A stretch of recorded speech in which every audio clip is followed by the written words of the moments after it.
Dear student, due to coronavirus, school started online classes for your study. So you can subscribe Golden Flower Palia YouTube channel, like and press the bell icon. Okay children, I am once again here with the chapter address from the book Snapshot, and it is a book of the class 11 English literature, and we have a new lesson, chapter number 2, the address. So children, this is a very emotional story, and which has been having a main character of a girl who is in search of her mother's belonging, and she wants to claim those belongings from her neighbor, and she came after a long time after the war. So how she goes over there, what are the reaction of that woman, and what happens at the last. It is a very emotional story, and we can go through different plots of the story. So first I will be starting with the introduction of the story. A story of human prediction that follows war. So this story was written at a scenario, the background of a war, and this story is about human presentiment, means the human emotions. What are the human emotions are involved, and the plot is set in the field of a war. What is this war?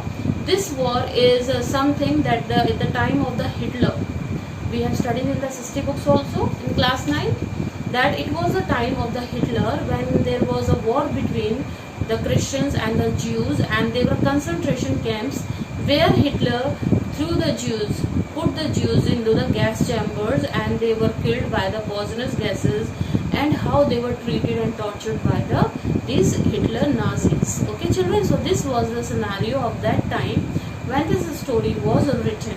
So this plot is about all this war only, how the things happened by which all the things are a chain and reaction of the story. Now that is about the visit of the author, the narrator, visit of daughter to Holland. The visit of the author, the main narrator of the story, the girl, she is in search of her mother belonging and she wants them back.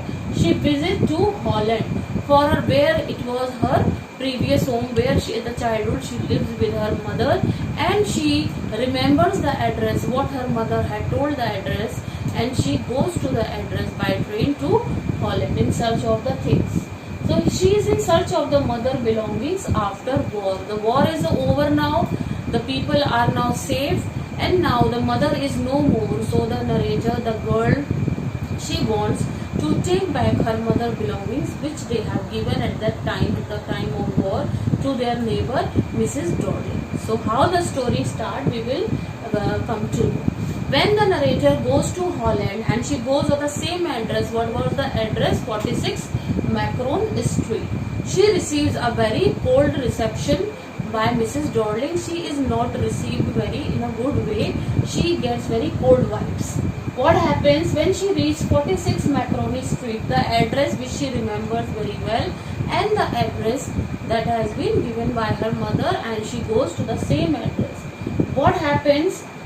She introduces herself. She introduces herself as the daughter of Mrs. S, the narrator's mother. She introduces herself. She says that I am the daughter of Mrs. S, and I have came here after the war to take my things back. But what happened? She gets a cold reception, means she is not welcomed heartedly. She does not give a warm reception, and she gets cold reactions by Mrs. Dodling. She doesn't open the door fully and doesn't let the narrator to come inside the room of their house, and she is not letting her to come in, and she just pretends that she is not remembering her, and she asked, are you coming back to live here once again? Who are you? And like this question, she is just trying to portray that she doesn't know her or he doesn't remember anything. And but the narrator remembers the green cardigan that belongs to her mother.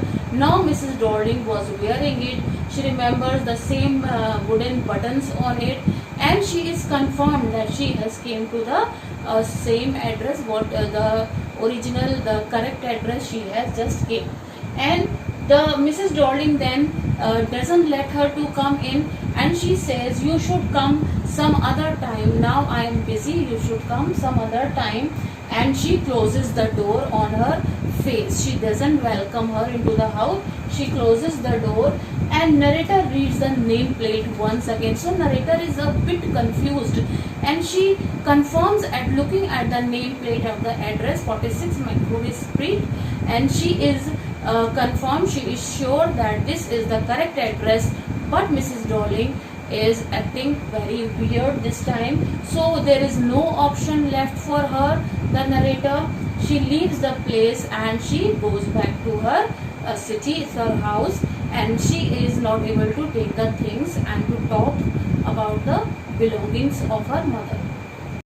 So the narrator, when she receives a very cold reception by Mrs. Darling, she is not recognizing her, she is not letting her enter the house.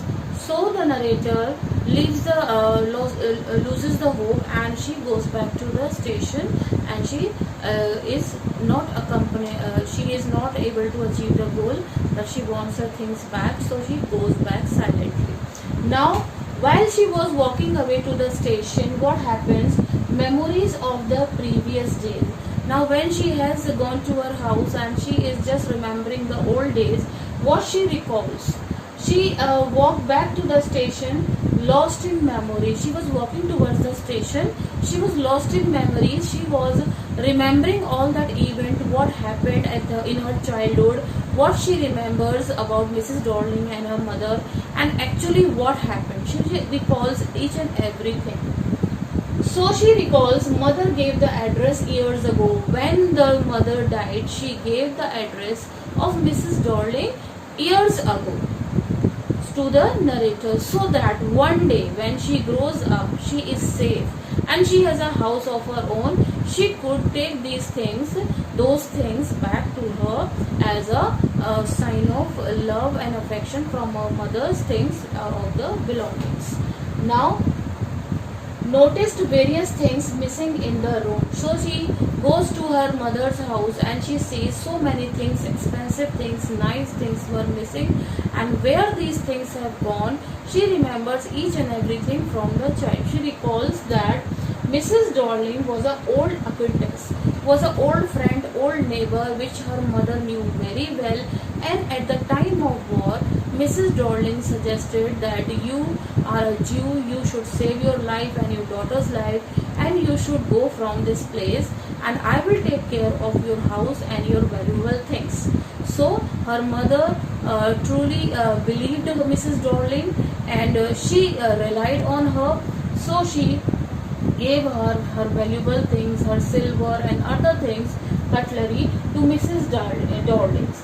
Mrs. Darling took something home with every visit. So Mrs. Darling was a greedy lady. She comes to the narrator mother on the daily basis, and whenever she leaves the house, she is taking something or the other with her. And the narrator once saw Mrs. Darling carrying a very heavy suitcase of the things that were her mother's belonging. Once this narrator, when she was young, she asked her mother, do you believe her? Why are you giving all her our things? So the narrator's mother said that we don't have any option. So we have to trust this lady because we have no other option. We have to save our lives first. After that, we can take our things back from this lady. So the narrator's mother wanted to save all the nice things. She wanted to preserve her things, her valuable belongings, nice things. So she wanted to protect them. In order to that, she trusted Mrs. Darling and she gave all her things to her. Mrs. Darling going out with a heavy suitcase. So the narrator still remembers that Mrs. Darling always carried something or the other with her while going out the house. Once she remembered that she was carrying a heavy suitcase with her when she left the house.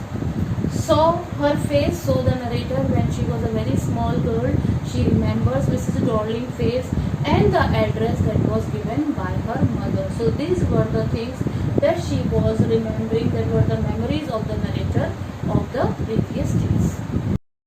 Do self study at home and stay home, save lives. Thank you very much.